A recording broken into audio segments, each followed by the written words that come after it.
노년의 품격 가꾸기 5104번님께 드리는 아침 인사. 사랑하는 번님들께 풀잎 끝에 맺힌 아침 이슬을 본 적 있으신지요? 밤새 세상의 모든 소리를 머금고 있다가 가장 연약한 끝에서 마침내 투명한 방울로 제 모습을 드러냅니다. 우리의 몸도 그러하지 않을까 싶습니다. 삶의 모든 기쁨과 슬픔, 고단함을 온전히 받아내다가 더는 견디기 힘들 때 작은 신호라는 이슬을 맺어 우리에게 말을 걸어옵니다. 하지만 분주한 삶의 길 위에서 우리는 그 소리에 얼마나 귀 기울이고 있을까요?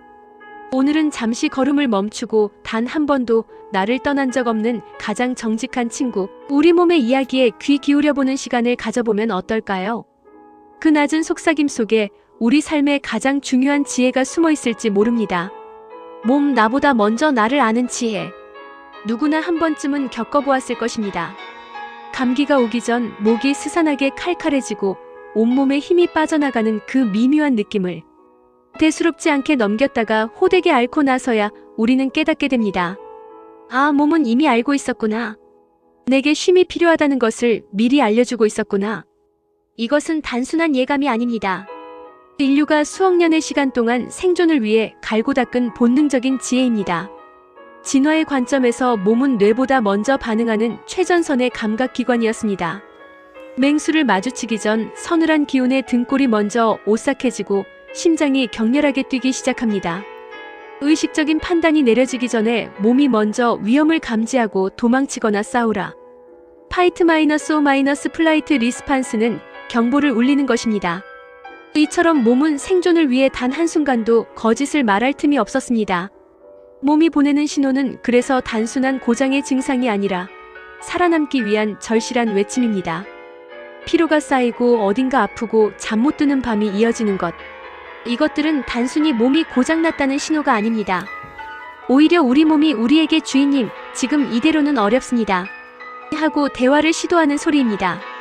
만성적인 어깨 통증은 짊어진 삶의 무게에 대한 항의일 수 있고, 시도 때도 없이 찾아오는 소화불량은 차마 소화하지 못한 감정들의 응어리일 수 있습니다.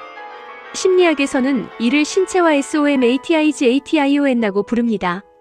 말로 표현되지 못한 마음의 고통이 몸의 언어로 나타나는 현상입니다. 가슴이 답답하고 머리가 지끈거리고 이유 없이 온몸이 쑤시는 증상들은 실은 나 좀 돌봐달라는 마음의 눈물겨운 편지인 셈입니다. 특히 현대 신경과학의 다미주 신경이론 POLYVAGAL 시리은 몸의 지혜를 더욱 명확히 설명해줍니다. 우리 몸의 자율신경계는 마치 정교한 레이더처럼 주변 환경의 안전신호와 위험신호를 끊임없이 탐지합니다. 우리가 의식하지 못하는 순간에도 몸은 상대방의 미세한 표정, 변화, 목소리의 톤 하나에도 반응하며 안정감과 불안감을 느낍니다. 마음이 편한 사람과 함께 있으면 나도 모르게 호흡이 깊어지고 몸이 이완되는 것도, 불편한 자리에서는 자꾸 목 뒤가 뻣뻣해지는 것도 모두 이 보이지 않는 신경계의 정직한 활동 덕분입니다. 그럼에도 오늘을 사는 우리는 너무나 자주 몸의 호소를 외면하기 일쑤입니다. 피로는 카페인으로 덮어버리고 스트레스는 원래 다 그런 것이라며 참고 밀려오는 불안과 우울은 잠시의 쾌락으로 잊으려 합니다. 예를 들어볼까요? 오랜 시간 컴퓨터 앞에 앉아 일하는 분들이 많습니다. 처음엔 어깨가 살짝 뻐근하거나 목이 조금 불편합니다. 이때 몸은 자세를 바꾸고 좀 쉬어라고 말해주는 것이지요. 하지만 대부분은 좀 있다가 바쁘니까 하며 그 신호를 외면합니다. 그러다 어느 순간 고개가 돌아가지 않을 정도로 굳어버리거나 팔이 저리고 손가락이 아픈 증상으로 이어지는 경우가 참 많습니다. 또 다른 예를 들어보겠습니다. 식사 후에 속이 더부룩하고 소화가 잘 되지 않는 느낌. 이는 지금 내 몸에 맞지 않는 음식이 들어왔거나 너무 급하게 먹었어라는 몸의 경고일 수 있습니다.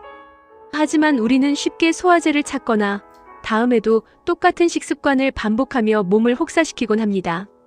몸이 반복적으로 보내는 소화기 문제를 체질 탓으로 돌리고 넘기면 결국 위염이나 장 질환 같은 만성적인 문제로 악화되는 것을 주변에서도 많이 볼 수 있습니다. 그렇게 몸의 경고등이 여러 번 깜빡여도 무시하고 질주하다 보면 어느 날 갑자기 엔진이 완전히 꺼져버리는 번아웃을 겪거나 오랫동안 억눌렸던 압력이 화산처럼 폭발해 만성질환이나 큰 병으로 터져나오게 됩니다. 몸은 결코 우리를 속이지 않습니다. 오히려 우리 자신이 스스로를 속이며 몸을 혹사하고 있을 뿐입니다. 몸이 보내는 작은 신호에 귀 기울이는 것은 결코 나약함이 아닙니다. 내 안에 가장 오래된 지혜를 존중하는 것이며 나라는 존재를 온전히 사랑하는 가장 첫걸음입니다. 몸과 마음의 따뜻한 화해를 바라며 오늘 저녁 잠자리에 들기 전 가만히 자신의 몸에 손을 얹어보는 건 어떨까요? 늘 긴장으로 굳어있는 어깨를 부드럽게 감싸주고 하루 종일 나를 지탱해준 두 발을 따뜻하게 주물러주며 쉴 새 없이 뛰어온 심장의 고동 소리에 귀 기울여주세요. 오늘 하루도 고생 많았어. 너의 힘듦을 내가 이제 알아줄게. 이 따뜻한 화해의 인사가 우리 몸과 마음 사이에 놓인 단절의 강을 건너는 튼튼한 다리가 되어줄 것입니다. 몸의 소리를 듣는 것은 곧 나 자신의 가장 깊은 내면의 소리를 듣는 일입니다. 부디 그 정직한 목소리를 외면하지 마시고 몸과 마음이 함께 평화로운 길을 걸어가시기를 진심으로 기원합니다. 오늘의 배경음악 쇼팡의 이별의 곡. 감사합니다.